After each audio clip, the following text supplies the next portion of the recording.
Señor. Bendice a mis hermanos, Señor. En el nombre de Jesús. Amén. Muy bien, hermanos, tomamos asiento ahí en nuestros lugares. Vamos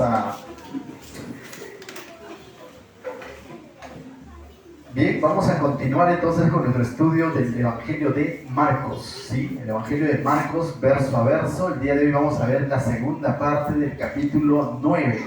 Este capítulo básicamente lo hemos dividido en aproximadamente 3 porciones. ¿Alguien se acuerda de qué estuvimos hablando la semana pasada? ¿Nadie? La transfiguración. La transfiguración, muy bien, Patricia. Estuvimos hablando de la transfiguración, ¿no? Ese acto en el que el Señor Jesucristo, que se había hecho hombre, Dios con nosotros, y había estado juntamente con sus discípulos, hace un paréntesis y les muestra su gloria, ¿no? Y dentro de ese momento también se manifestaron 2 personajes más. ¿Quiénes eran?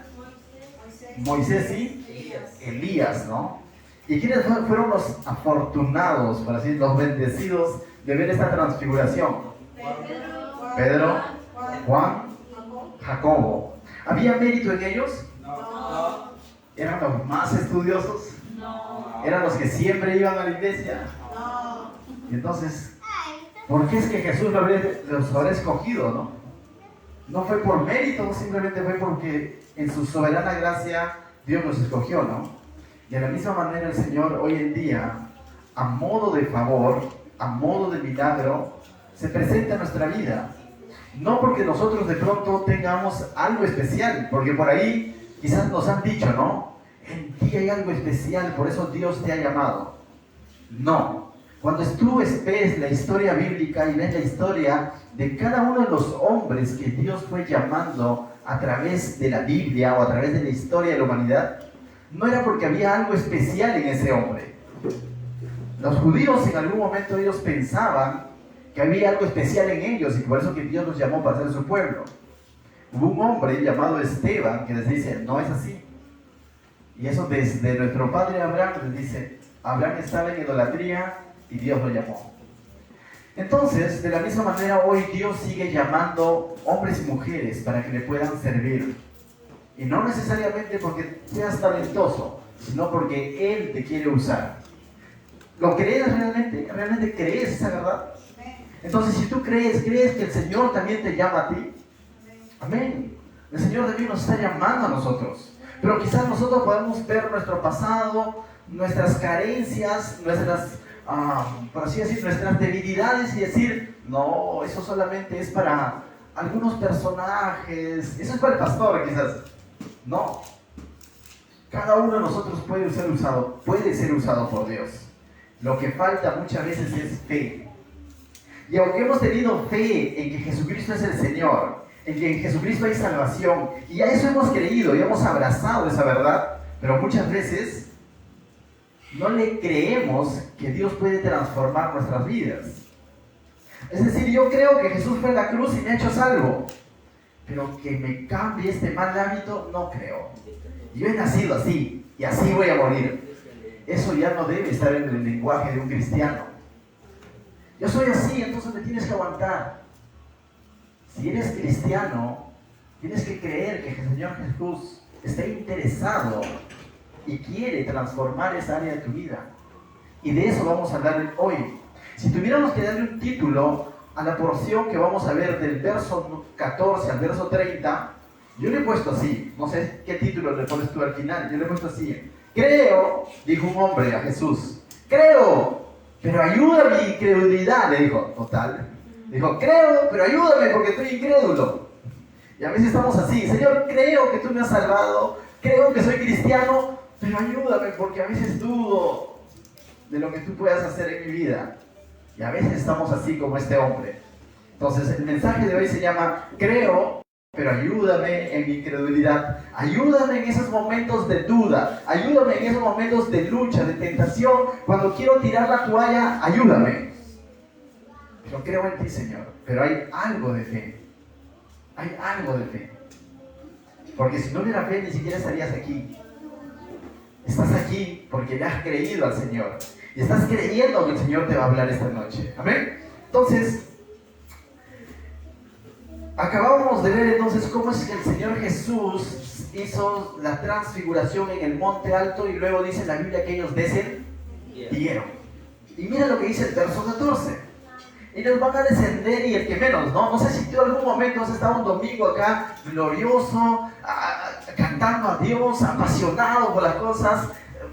En la 41 hubo mucha gente y te sientes que has sido usado por Dios. Cantaron tu alabanza favorita. El pastor predicó tu mensaje favorito y tú te vas inyectado, ¿no?, de la palabra de Dios. ¿Te ha pasado alguna vez eso? Sí. A mí sí me ha pasado muchas veces eso. Y luego vas a casa y piensas que te vas a encontrar con todo color de rosas. Y te encuentras con el familiar, o el hermano, o el tío, el abuelo, o el papá, alguien ahí haciendo su rabieta, renegando el recibo de luz, o alguien que te dice por qué vienes tan tarde, y cosas como esas, ¿no? Que de pronto dices, te estaba pasando tan bien en la iglesia y vengo acá y encuentro caos. ¿Te ha pasado eso alguna vez? Sí, ¿no? Sí. O estabas bien acá cantando en la iglesia y en el carro que te ibas en el colectivo, alguien te trató mal y como que rompió tu paz. Suele pasar. Lo mismo le pasó también a estos 3 discípulos y al maestro. Estaban en un momento glorioso y ellos descienden y mira con lo que se encuentran. Verso 14 entonces dice: cuando llegó a donde estaban los discípulos, los demás, los otros 9, vio una gran multitud alrededor de ellos y escribas que disputaban con ellos. Entonces viene, desciende Jesús y ve una bronca, ¿no? Y yo me imagino Pedro diciendo: ya ves, Señor, te dije que te iba a hacer tu enramada, mejor nos hubiésemos quedado allá arriba. Ves, estar viendo la pelea de estos pecadores. Ya me imagino, ¿no? Pero había una gran disputa, dice, entre los escribas y los discípulos. Discípulos, lógicamente, se está refiriendo a los 12 o a los 9 que estaban allí, que eran discípulos de Jesús. Pero ¿quiénes eran los escribas? Los escribas eran básicamente gente que conocía la ley. No necesariamente lo enseñaba, pero lo conocía. Eran investigadores, hombres cultos, pero de la ley judía. Eran los que transcribían la ley, eran los únicos autorizados para hacer ese trabajo. En más de una ocasión eran copistas. Mientras que el fariseo, que también es similar al escriba, el fariseo era más de enseñanza. Es como hoy en día, quizás decir, el fariseo era así como una especie de pastor en la cultura judía, y el escriba era como un teólogo, estudioso de las escrituras. Y estos escribas sabían todos los milagros que Dios había hecho en el Antiguo Testamento, porque hizo muchos milagros. Y estos escribas sabían de que existía un mundo espiritual. Es decir, el mundo del reino de las tinieblas, de eso va a hablar. Y al mismo tiempo estos escribas en más de una ocasión habían visto a Jesús liberar endemoniados. ¿Se acuerdan del endemoniado gadareno? Se lo habían visto. Y ahora también, si recordamos, los discípulos de Jesús habían recibido autoridad de parte de Jesús para liberar endemoniados. Pero ahora dice, verso 15, algo era la causa de esta disputa. Miren lo que dice el verso 15. Y enseguida toda la gente viéndole a Jesús, ¿qué dice? Se asombró y corriendo a él, ¿qué dice? Saludaron. Y él les preguntó: ¿qué disputáis con ellos? Es decir, Jesús les está diciendo: ¿qué fue, no? ¿A qué se debe este caos? Encontraron a los escribas disputando, ¿no? Ahí peleando a los discípulos y la gente de público. Y Jesús les pregunta, dice: ¿qué ha pasado? ¿Por qué discuten? ¿Por qué la disputa? Mira lo que dice el verso 17. Y respondiendo uno de la multitud, dice, dijo: Maestro, traje a ti a mi hijo que tiene un espíritu, ¿qué dice? Mudo. Es decir, era un joven endemoniado, poseído. Y este espíritu que había poseído este joven era mudo. Pero el hecho que sea mudo no significaba que no le causaba daño. Vamos a ver más adelante el daño que le estaba causando a este joven. Aunque era un espíritu mudo, ¿no? No sé cómo se manifestaría un espíritu mudo. Pero así lo describe la Biblia. Entonces, dice, traje a ti a mi hijo. Eso es interesante. Porque este hombre trajo a su hijo porque había escuchado de Jesús. Y algo de fe había en él, en que Jesús podía sanar o liberar a su hijo. Pregunto, ¿tú como padre no harías lo mismo? Si tienes un hijo que de pronto está padeciendo un mal, en este caso, una posesión demoníaca de un espíritu mudo, y vamos a ver cómo lo describe más adelante, y te enteras que hay un hombre llamado Jesús, maestro, que viene sanando paralíticos, mano seca, ciegos, endemoniados, ¿no lo traerías? Claro, este hombre estaba necesitado. Entonces se lo trajo, pero se encontró que de pronto Jesús se había ido al monte ¿a qué? A hacer la transfiguración. Él ni enterado, ¿no? Pero encontró a quiénes. Y ya me imagino a los discípulos diciéndolo, mire, el doctor no está, pero yo ya aprendí a hacer la cirugía. Porque les había dado autoridad, ¿no es cierto? Mire, no está el maestro, pero tranquilo, Señor, nosotros lo solucionamos. Y intentaron solucionar el asunto, es decir, intentaron liberar al joven. Y no funcionó. Y esto trajo crítica siempre, muchas veces cuando algo no sale como esperamos, siempre va a haber de los que critican, ¿no? O de los que entran en disputa. ¿Te has dado cuenta cuando algo sale mal, todo el mundo sabe? Ah, es que fue por eso, que fue por eso, que fue por eso. ¿Has visto este tipo de situaciones quizás en el trabajo? También ocurre en la iglesia a veces. Cuando algo sale mal, todo el mundo sabe.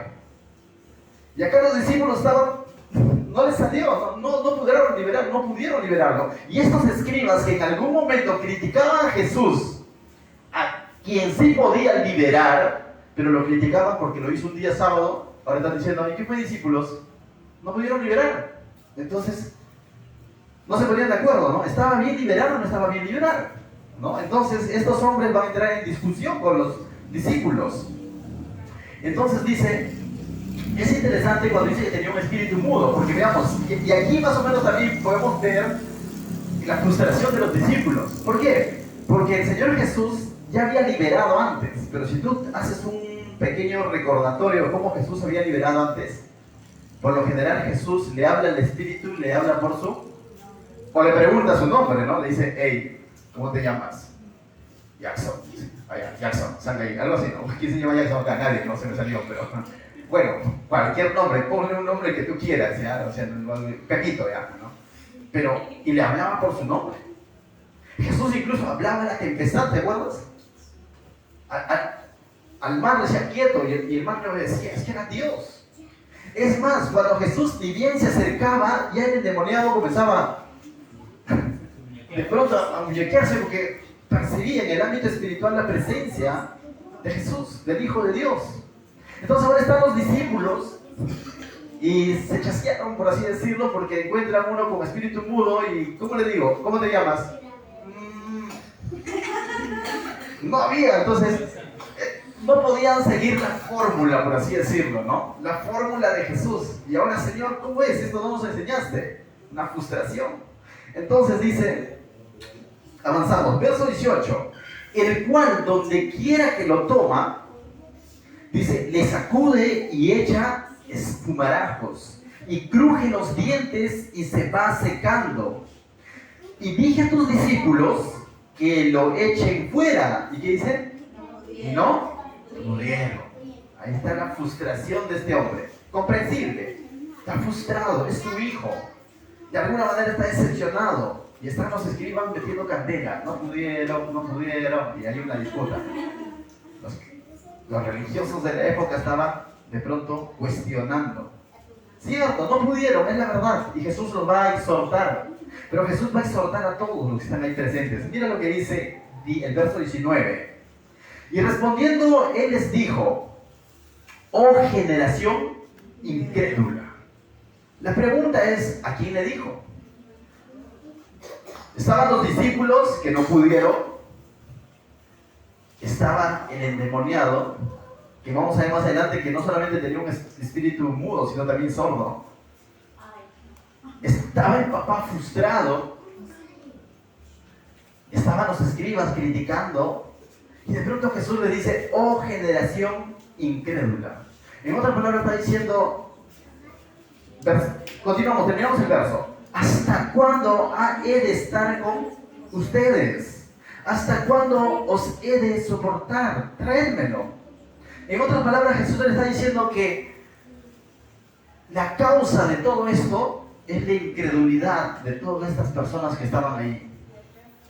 Porque ninguno de ellos tenía una fe firme como para decir, Jesús, en el nombre de Jesús puede ser sanado. Todos tienen sus propios, por así decirlo, falencias. Y Jesús lo resume en una palabra, incredulidad. Verso 20 dice, y se los trajeron, y cuando el Espíritu vio a Jesús, ¿qué dice? Sacudió con violencia al muchacho, quien cayendo en tierra se revolcaba echando espumarajos. Yo creo que eran los últimos intentos del demonio en hacer daño a este joven, porque sabía que su tiempo ya estaba terminando, porque sabía que la presencia de Jesús iba a traer liberación a ese joven. Y todo demonio, ¿no? Y ese es un patrón. Cuando veamos todos los casos de endemoniados que vemos en la Biblia, en los evangelios, siempre han hecho daño a quien ellos poseían.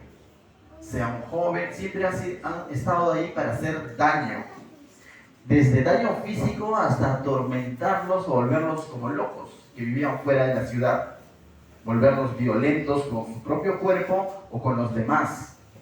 Entonces, vamos a llamarlo así, este demonio está haciendo sus últimos esfuerzos, ¿no? Sus últimos esfuerzos porque su tiempo ya estaba terminando. Sabía que Jesús iba a liberar a ese joven. Verso 21 dice, Jesús preguntó al Padre, ¿cuánto tiempo hace que le sucede esto? Y él dijo, desde niño. ¿Te imaginas a este padre? Ahora entiendo la frustración de este padre. Ya era un joven, el endemoniado. Y dice que estaba así, ¿desde cuándo? Desde niño. Año tras año, el padre ha soportado o ha vivido la frustración de ver a su hijo con un demonio y no podía encontrar solución ni en la religión de la época. Y para aquel entonces ya existían los famosos exorcistas judíos que practicaban esto. Y estaban los escribas y conocían esto. No habían podido y tampoco habían podido los discípulos. Entonces ahí está el padre con su hijo que desde niño tenía este espíritu mudo, ¿no? Verso 22 dice, y va a dar una descripción más, dice, y muchas veces le echa en el fuego y en el agua. ¿Te imaginas este acto? O sea, ver a tu hijo que de pronto está tranquilo por un momento y de pronto ver que se levanta por sí mismo, entre comillas, porque el demonio está haciendo eso, y hace que se eche al fuego, y definitivamente eso va a afectar su cuerpo, ¿no? Y va a tener que tener todo un tiempo de recuperación. Ese cuerpo estaba marcado. O que se eche al agua, no para nadar, sino se echa al agua ¿para qué? Para ahogarlo. Y el padre ha vivido todo esto, toda esta frustración, toda esta situación difícil como padre, frustrante como padre, y también el hijo. Y el padre está aquí desesperado contando a Jesús, dice, y muchas veces le echen el fuego y en el agua, ¿para qué dice? Para matarle. Pero si puedes hacer algo, ten misericordia de nosotros y ayúdanos. Ahí está la palabra clave. ¿Qué dijo el padre? Pero si puedes hacer algo, ¿no? Ten misericordia de nosotros. ¿Y qué dice? Ayúdanos. Este padre clamó por ayuda. Yo te lo estoy contando en mi tono de voz, pero ¿te imaginas al padre diciendo esto? ¿Cómo lo dirías tú si tu hijo fuera el que está en esa situación? ¿Cómo lo dirías? Dirías, Señor, si que puedes lo haces, no, mira, y si tienes misericordia y ayúdanos, ¿lo dirías así? Yo creo que más bien lo diría incluso hasta llorando, diciendo, Señor, ayúdame, mira, mi hijo viene año tras año, desde niño viene afectándolo, este demonio viene quemándolo, tratando de ahogar, tratando de matarlo, ayúdame. Y esa es la palabra clave, ayúdame. Ahora tú puedes decir, pero ¿qué tiene que ver esta historia conmigo? ¿Qué tiene que ver esta historia conmigo? Yo no estoy endemoniado, pastor, por si acaso. No. Yo no estoy endemoniado. Sí, no estás endemoniado, pero ese Jesús que logró liberar a este joven endemoniado, ese mismo Jesús sigue teniendo poder hoy en día para transformar tu vida. Cada uno de nosotros podemos tener cosas del pasado que de pronto aún no hemos podido superar, vamos a llamarlo así. Cada uno de nosotros ha sufrido ciertas situaciones, circunstancias en el pasado que muchas veces han marcado nuestra vida.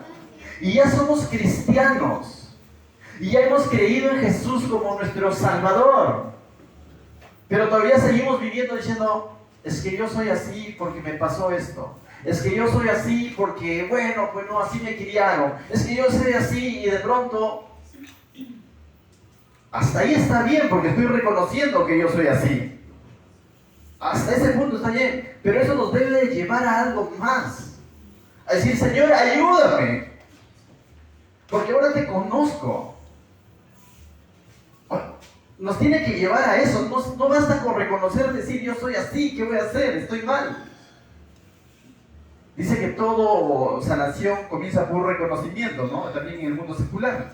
Aquel que no reconoce que está mal, ni siquiera va al médico. Como creyente, ¿estás dispuesto a reconocer que hay situaciones que no has podido superar en tus fuerzas? Y que quizás vienes arrastrando año tras año, y te ha hecho perder muchas oportunidades. O quizás incluso te hace perder amistades. Pero tenemos que tener esa humildad y al mismo tiempo valentía de decir, Señor, ayúdame.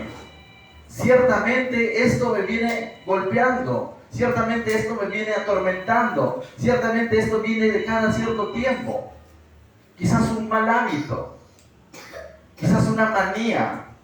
Quizás un temperamento difícil de sobrellevar.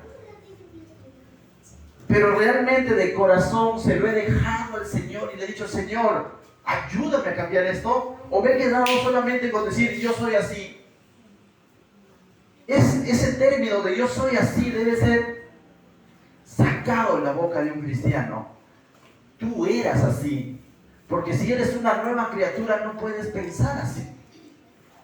Cuando estábamos en el mundo era así. Y Pablo dice, de modo que si alguno está en Cristo, ¿qué dice? Nueva criatura es, las cosas viejas pasaron. Pero muchas veces eso solamente lo decimos de boca para afuera, que no lo vivimos. Verso 22 dice, o 23 ya. Jesús le dijo, de pronto como que este hombre le ha dicho, si puedes. Pregunto, ¿Jesús podía o no podía? Sí podía. Y si tienes misericordia, Jesús era lleno de misericordia. Y este hombre está clamando y le está diciendo, ayúdame. Mira lo que le va a responder Jesús. Dice, Jesús le dijo, si puedes creer. Es decir, Jesús le voltea la torta, ¿no? Uno, que él puede, Jesús puede. Jesús tiene misericordia. Y ahora dice, a ti, si tú puedes creer. Y dice, al que cree todo le es posible. Pero es interesante esta frase, al que cree todo le es posible, porque se ha sacado esto fuera de contexto y dice, próximo año me compro mi carro porque el que cree todo le es posible. Y pensamos que está en el hecho de creer que me voy a comprar el carro. No. Está hablando de eso. El próximo año construyo mi casa porque dice que al que cree todo le es posible. El milagro no está en que yo creo en lo que yo voy a hacer. El milagro está en que yo creo que Dios va a hacer, que es distinto. A ese creer está refiriéndose Jesús. No a un creer de hombre de que el que cree, todo le es posible. No. Es creer en algo. Y para que haya fe, primero tiene que haber una promesa, una palabra de parte de Dios. Dice que la fe viene por el oír, ¿y el oír qué? Por la palabra de Dios. Efesios 2, 8, 9 dice que la fe es un don de Dios. Es un regalo de Dios. Cada uno de los hombres de fe que Dios levantó a través de la historia bíblica es porque Dios primero hizo llegar una palabra a ellos y ellos respondieron en fe y obediencia, que es una sola palabra, fe obediente. Hoy en día decimos que creemos, pero la desobediencia la dejamos a un costado. Esa no es una fe bíblica, por eso que Santiago dice, muéstrame tu fe con tus obras, porque la fe sin obras es muerta. Señor, te creo que tú me vas a bendecir, pero igual hago negocios bajo la mesa. ¿Estoy creyéndole a Dios? No. ¿Me vas a entender? Señor, yo creo que me vas a sanar, pero igual voy al chamán por si acaso. Por si acasito. Eso no es creerle a Dios. Creerle a Dios es creer que Él lo va a hacer.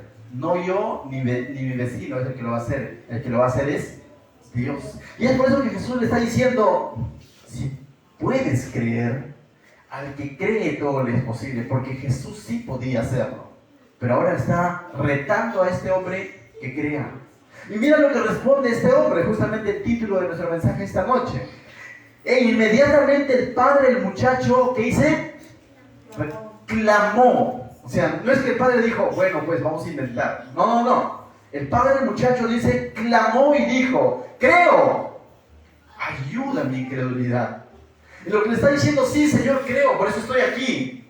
Pero también está reconociendo que pasa sus momentos de dudas muchas veces. Pasa sus momentos de lucha. Y eso es normal. El Señor no te va a condenar por esos momentos de desánimo quizás o de duda. Pero en medio de eso dile, Señor, ayúdame en mi incredulidad. O sea, en algún momento de nuestra vida van a venir esos pequeños dardos que van a querer derribar nuestra fe, nuestra confianza en Dios, en que Dios hará, en que Dios cumplirá su promesa en tu vida, en tu familia. Y tú va a haber momentos en el que va a estar amén y todo bien, pero vendrán momentos, circunstancias difíciles donde de pronto ves de ver a Jesús, vas a comenzar a ver el agua y te vas a comenzar a hundir como Pedro, pero en ese momento es el que tienes que extender tu mano y decir, Señor, ¿qué? Ayúdame. Esos momentos de lucha, de duda, que no sean para decir, Señor, esto no funciona, no puedo. No, que sean esos momentos para decir, Señor, ayúdame en mi incredulidad. Señor, la malogré. Dije que iba a confiar en ti y de pronto esas palabras se me fue disipando. Pero ayúdame, estoy acá. Señor, yo creo que tú eres mi Señor y Salvador, pero en cuanto a este asunto, muchos años he vivido con esto pensando que esto no tiene solución. Llévaselo a sus pies y dile, Señor, transforma, voltea, como dicen nosotros, haz que yo voltee la página de esa situación difícil que me puede haber pasado desde mucho antes. Recuerda algo, mientras hacía este estudio, algo vino a mi mente y hoy día conversaba con un hermano. Jesús no solamente tiene poder para salvar tu vida, sino Jesús tiene poder para transformar tu vida. ¿Me vas a entender? Jesús no solamente fue a la cruz para darte salvación y te vayas al cielo. Sí, eso es cierto, 100% cierto. Pero Jesús también entregó su vida en la cruz para transformar tu vida, para hacerte una nueva criatura. Y a veces para algunos eso es un proceso, para otros es ¡pum!, de golpe, cambio de vida, como Pablo. Pero para otros es un proceso, pero ambos requieren fe. Ambos requieren reconocer que necesitan de Jesús, que en sus fuerzas no lo van a poder lograr. Menos si estás escuchando a los religiosos, que más lo que van a hacer es criticar como los escribas. Pon tu mirada en Jesús y dile, Señor, ayúdame en mi incredulidad. Verso 24. Mira cómo responde Jesús a este hombre. Dice, e inmediatamente el padre del muchacho... 25. Y cuando Jesús vio, ¿qué dice? Que la multitud se agolpaba, reprendió al espíritu inmundo. Y esto es interesante, diciéndole, espíritu mudo y sordo, yo te mando, sal de él y no entres más en él. Y tú dices, pero ¿cómo le puede hablar al sordo? ¿Te das cuenta de esto? Esto es similar a ese hombre de la mano seca, ¿no? Mano tullida, mano que no tenía vida. Algunos dicen que incluso se le había encogido, inservible. Y Jesús, viene a Jesús y Jesús le dice, levanta la mano. Este hombre tenía una de dos, creerle a Jesús o decir, te estás burlando, ¿no? ¿Cómo voy a levantar si está seca? ¿Y qué es lo que hace? En el instante que él cree y obedece, que es una sola palabra para la cultura judía, confía en la voz de Jesús, en ese instante que él está haciendo, en ese mismo acto, ocurre el milagro. Otro hombre, paralítico, no puede moverse por sí solo, está paralítico por muchos años. Y Jesús no le dice, ¿sabes qué? Te tienes que sanar y después te levantas. No, sino Jesús le dice, levántate. Y el paralítico también tenía dos opciones. De decir, Señor, te estás burlando, ¿no? O creerle y obedecerle. Y en el instante en que el paralítico le cree y le obedece y coge su lecho, ya estaba sano, ocurrió el milagro. Ese es el obrar de Dios y lo mismo está ocurriendo acá. Este espíritu es que sordo. Pero el milagro ocurre por lo que Jesús está diciendo, no por lo que el otro está haciendo. No interesa si era sordo. Pero Jesús, ¿qué le dijo? Espíritu mudo y sordo, yo te mando, sal de él y no entres más. Hermanos, nosotros muchas veces primero queremos ver el milagro de Jesús y después pretendemos obedecer a Dios. ¿Me van a entender? A veces primero queremos ver el favor de Dios para luego obedecerle. Ver para creer, decimos. Y el Señor nos dice, cree, al que cree, ¿qué dice? Todo le es posible.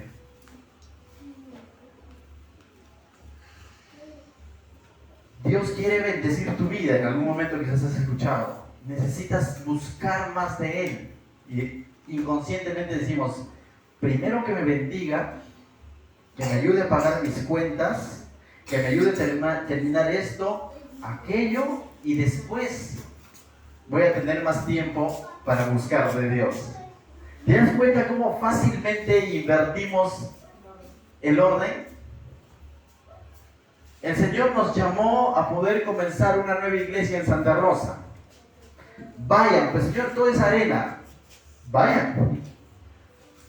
Ahí en la calle, abran la obra. Y nosotros pudimos haber dicho, Señor, primero provee todo lo necesario, un local, no sé, pues, ¿no? Todo. Un bus, quizás, porque son un montón los que van de acá. Y después vamos. Estaríamos invirtiendo en orden. Pero en el acto mismo que de pronto comenzamos, a eso se llama dar paso de fe. En ese mismo acto tú comienzas a ver el milagro. Entonces, mis hermanos, muchas veces invertimos el orden de Dios.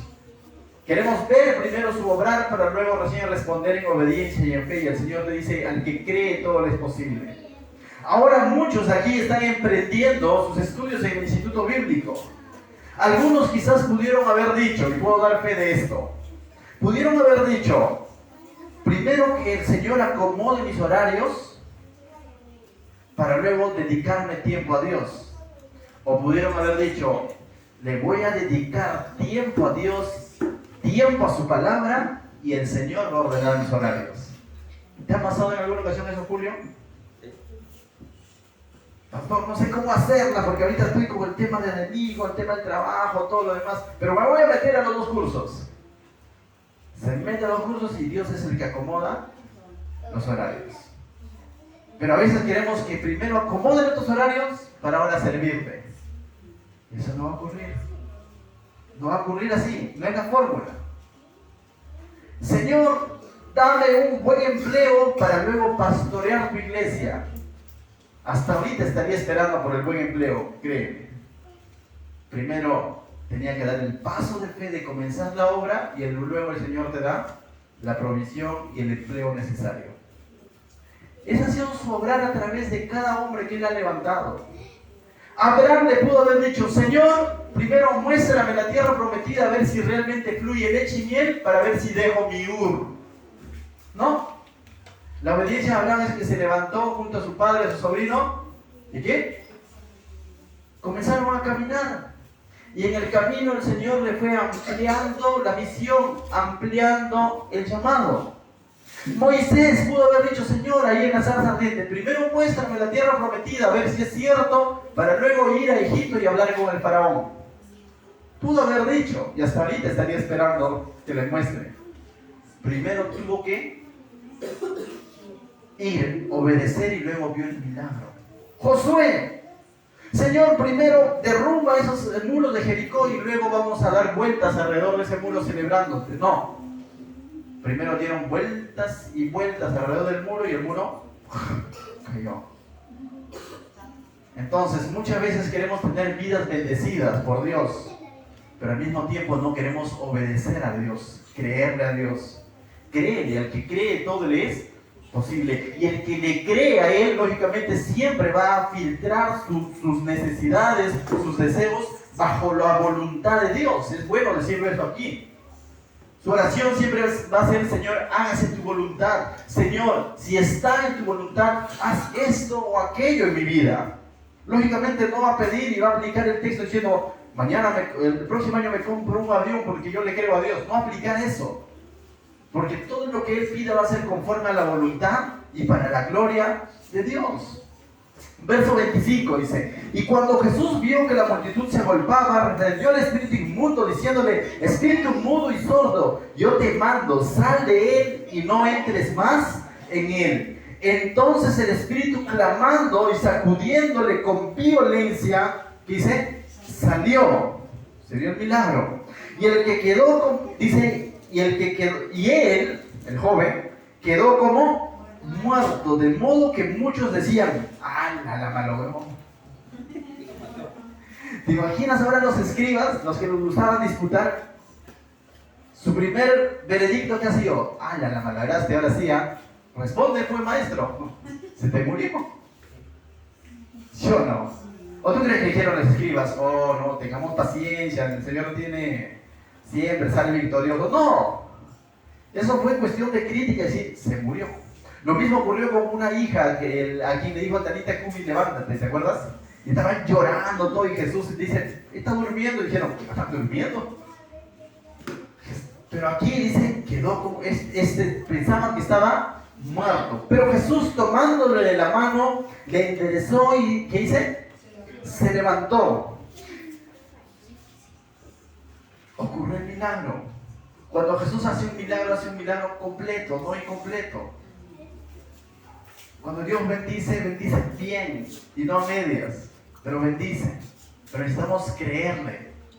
Pero el hecho de creerle también involucra erradicar esas voces que pueden venir y que nos quieran hacer desistir de la obediencia y la fe que estamos teniendo a Dios. Cuando vengan ese tipo de voces que te quieren desanimar, que más allá de animarte y a decirte que Dios puede cambiar esa área de tu vida y que tú le creas a Dios y te dicen, no, tú ya no vas a cambiar, tú eres así, ya fuiste, saca esas voces de tu mente, no permitas que alimenten tu incredulidad, sino por lo contrario, en tu intimidad dobla rodillas y dile, Señor, ayúdame en mi incredulidad y créele al Señor. ¿A quién le vas a creer? ¿A la multitud? ¿A los religiosos? ¿O a Dios? Está en ti. Está en ti. Verso 28 dice, cuando él entró en la casa, sus discípulos le preguntaron, aparte, claro, Señor, ¿qué pasó, chicos? ¿Por qué nosotros no pudimos echarle fuera? Aparte, ¿no? Porque no vamos a dejar que los escribas. Aparte. Y él les dijo, este género con nada puede salir, sino con oración y ayuno. Otro texto malinterpretado muchas veces dice, si tú no ayunas y no oras, entonces no tienes el poder. Jesús no está hablando aquí de poder, ni tampoco está diciendo que el ayuno y la oración son los que van. Él es el que libera. La fe en Cristo es el que libera. Pero para el contexto a sus discípulos lo que le está diciendo es lo siguiente. ¿Qué es lo que uno hace normalmente, o qué es lo que uno hacía en todo caso, durante un tiempo de oración y ayuno? ¿Saben qué es lo que uno hacía? A veces pensamos que es huelga de hambre. Ayuno me suena a no comer nada, ¿no? Porque eso es lo que ha llegado de pronto a nuestras épocas, ¿no? Ayuno es no comer nada y luego ir a la iglesia y decir, hermano, se ha ayunado, mira, me ve. Y de pronto como para que alguien nos diga, qué espiritual es. Hoy en día muchos creyentes practican un ayuno, pero para mostrar o pretender mostrar espiritualidad. Y no es así. El ayuno en la oración era un hábito o era un tiempo que el creyente separaba para buscar más de Dios. No para buscar empoderarse, porque el poder está en el Señor, sino para buscar estar en sintonía con Dios, para buscar intimar su comunión con Dios. Y para eso le era necesario decirle no a ciertas cosas que no necesariamente eran malos, como la comida. Y a otro tipo de actividades, porque es un tiempo de recogimiento. Voy a ayunar, pero voy a ir a mi trabajo, voy a hacer todas mis cosas, todo normal, en el bus, normal, o sea, pero cuando estoy ayunando, no es el acto de dejar de comer. El ayuno involucra acciones, la oración, lectura de la palabra, buscar un tiempo a solas con Dios. Todo eso involucra la palabra ayuno, no es dejar de comer a secas. Entonces, si vas a ayunar, busca un tiempo específico en el que realmente tú sepas que vas a poder dedicarle un tiempo a Dios y buscar un poco más de su voluntad, a que te aclare algunas dudas que puedas tener, situaciones, y en que tú vas a buscar leer su palabra, orar constantemente por situaciones que puedas estar viviendo. Es decir, no voy a programarme de ayuno un día lunes que me toca ir a trabajar. ¿Por qué uno? Porque voy a estar trabajando, haciendo mis actividades, aunque estoy dejando de comer. Pero estoy haciendo mis actividades y tengo que hacerlas. Una de dos voy a terminar desmayado quizás. El tiempo de ayuno es un tiempo de recogimiento. Y lo que estos discípulos necesitaban entender es algo que Jesús ya les venía mostrando tiempo atrás. Que Jesús tiene poder, ¿para qué? Para liberar endemoniados. Jesús tiene poder para sanar enfermos. Jesús tiene poder para calmar la tempestad. Pero todo eso, aquello que Jesús venía haciendo, ¿qué es lo que finalmente quería mostrar? ¿Qué poderoso es? ¡No! Todo eso, aquello que Jesús venía haciendo tiempo atrás y ahora liberando a este endemoniado, tenía una razón de que ellos puedan darse cuenta que Él es el Hijo de Dios. Que solamente el Hijo de Dios podía hacer eso. Perdonar, por ejemplo. Solo el Hijo. Entonces, eso tenía un propósito de que ellos entiendan que Él es el Hijo de Dios. Pero no perdamos el contexto anterior. Antes de la transfiguración, Jesús les estaba diciendo, o Pedro había dicho, tú eres el Cristo. ¿Se acuerdan que Jesús comenzó con una pregunta? ¿Quién dice que soy yo? Los judíos dicen esto. ¿Y ustedes qué dicen? Pedro dice, tú eres el Cristo, el Hijo del Dios. Le está diciendo, tú eres el Hijo de Dios. Y Jesús le está diciendo, en Mateo dice, no, esto no te lo ha revelado sangre y carne, esto te lo ha revelado mi Padre. Pero, les dice Jesús, pero es necesario que yo padezca por ustedes. Eso era lo que Jesús venía enseñando. Y como muestra de eso fue a la transfiguración para mostrarles a esos 3 discípulos. Ahora viene y Jesús va a seguir enganchado con esto y está viendo que sus discípulos hasta ahora les cuesta entender que ellos están conviviendo, viviendo, pasando tiempo con el Hijo de Dios. Y que liberar un endemoniado no se debía a una fórmula de que si le llamas por su nombre o no le llamas por su nombre y no. Que liberar el endemoniado era simplemente porque tú lo estabas haciendo en el nombre de Jesús y porque... Ahora, usar el nombre de Jesús por usar también es otra historia. Porque dice, no, el nombre de Jesús tiene poder y si yo lo uso igual va a suceder. Falso, ¿quién te ha dicho? A veces pensamos, ¿no? Que el hecho de usar así un ser incrédulo, como usó el nombre de Jesús, ya pues, ¿no? El libro de Hechos nos registra que hubo unos hombres judíos que intentaron usar el nombre de Jesús para liberar endemoniados y los demonios lo dejaron desnudos, avergonzados. A Jesucristo conocemos, a Pablo también, pero a ustedes no. Entonces, ese hecho de decir que en el nombre de Jesús hay poder para que sucedan milagros, no es el simple hecho de usarlo, sino que aquel que tiene una comunión con el Señor lo va a usar de la manera correcta, con los fines correctos, y Dios va a obrar. Pero pastor, yo he visto, y te lo digo ya, he escuchado este tipo de comentario, pero pastor, pastor, yo he visto, ese señor no es cristiano. Y es más, ahí en un lugar él tiene una calaverita y también tiene una cruz. Y él le dicen brujo bueno.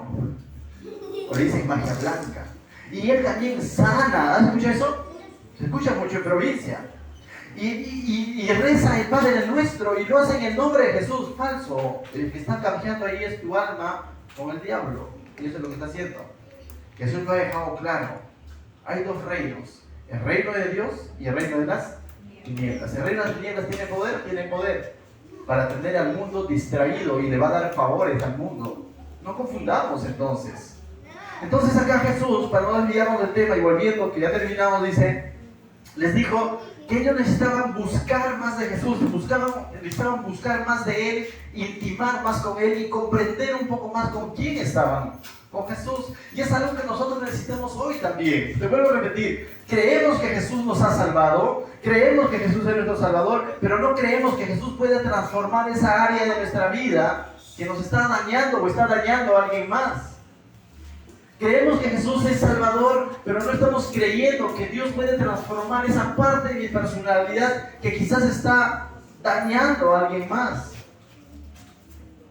No le creemos. Y nos hemos quedado solamente con el hecho de que ya soy cristiano. Soy cristiano. Pero el Señor está dispuesto a seguir transformando tu vida. Verso 30 dice: habiendo salido de allí, caminaron por Galilea y no quería que nadie lo supiese, porque enseñaba a sus discípulos y les decía, mira, es interesante, lo que realmente le importa a Jesús es lo siguiente. Lo demás también le importaba. Es una manifestación de su poder. Pero lo que el Señor Jesús quiere que sus discípulos y tú también esta noche te quede claro es lo siguiente. Mira, dice, porque enseñaba a sus discípulos y les decía, no dice que les enseñaba más técnicas de liberación. Lo que dice es, les decía, el Hijo del Hombre será que entregado en mano de los hombres y le matarán, pero después de muerto resucitará el tercer día. ¿De quién estaba hablando Jesús aquí? De Él mismo. Ya había evidencia suficiente para que ellos entiendan, comprendan y crean que es el Hijo de Dios.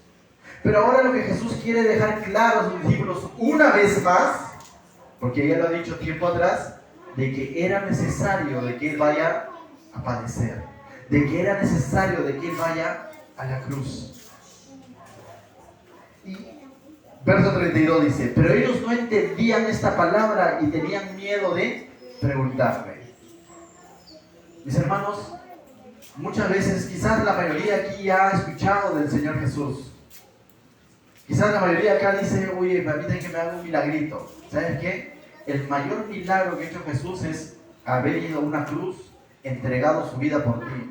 Y eso es lo que Él quiere que nunca lo olvides. Pases la prueba que tú pases, tengas las situaciones difíciles que tú tengas. Lo que el Señor Jesús quiere es de que tú no olvides de que Él padeció por ti. Porque ese es el milagro más grande que puede haber ocurrido. Puedes estar orando quizás por alguna enfermedad que te aqueja, por alguna situación del pasado, pero sobre todas las cosas no olvides que Jesús ya pagó en la cruz por cada uno de tus pecados. Y eso es lo que Jesús quería para que sus discípulos entiendan que Jesús iba a ir a la cruz. Pero para nosotros ya fue a la cruz. Y eso es lo que el Señor Jesús quiere hoy en día. Y es por eso que cada servicio vamos a recordar eso, de que el Señor Jesús pagó por nuestros pecados. Ahora, para terminar, yo quisiera hacer unas cuantas preguntas nada más. ¿Tienes algo que te aqueja? No lo digas en voz alta, pero medítalo, piénsalo. ¿Tienes algo que te aqueja? ¿Tienes algo que te tiene ahí luchando, que cada cierto tiempo viene y te aqueja? O de pronto quizás estás totalmente sano. Bendiciones si es así. Pero si tienes algo que te aqueja, y aunque no quieras decirlo públicamente, no lo hagas, no lo digas. Pero si tienes algo que te aqueja, mi segunda pregunta sería, ¿realmente crees que Jesús tiene poder para revertir eso que te aqueja? ¿Me voy a entender? Si tú reconoces que hay algo en tu vida que necesitas cambiar, que necesitas revertir, entonces, ¿realmente estás creyendo que Jesús tiene poder para transformar esa área de tu vida? O quizás dices, no, la fe no me da hasta por ahí. El Señor te dice que el que cree todo le es posible. Pero si tú dices, sí, yo creo que el Señor puede transformar y revertir esa parte de mi vida, entonces la siguiente pregunta es, ¿estás dispuesto a decirle al Señor, creo, ayúdame? Y esa es la parte más difícil para muchos. Porque muchos reconocen que sí, hay algo ahí que me aqueja. Y hay muchos que dicen, creo en Jesús. Pero hay pocos que dicen, Señor, ayúdame.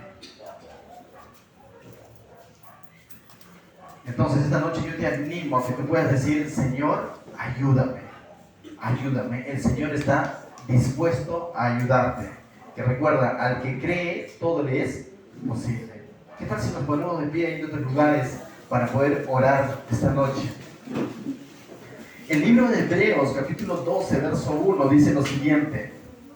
Por tanto, nosotros también, dice, teniendo alrededor nuestra tan grande nube de testigos, dice lo siguiente. Despojémonos de todo peso y de pecado que nos asedia.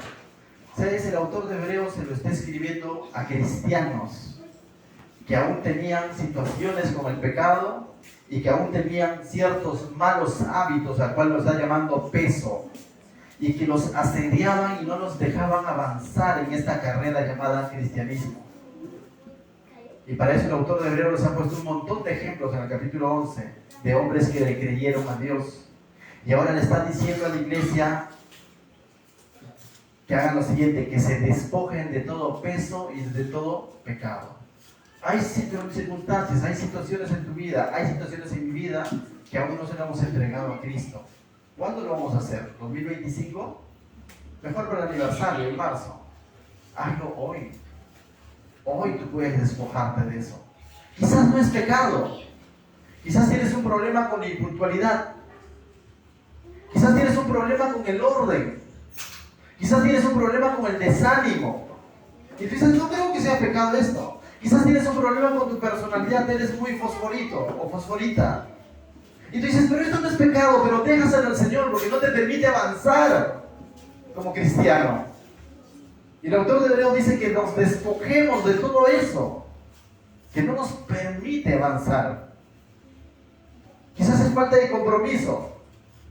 ¿Le crees al Señor que Él puede revertir y volverte en el creyente más comprometido con el Señor?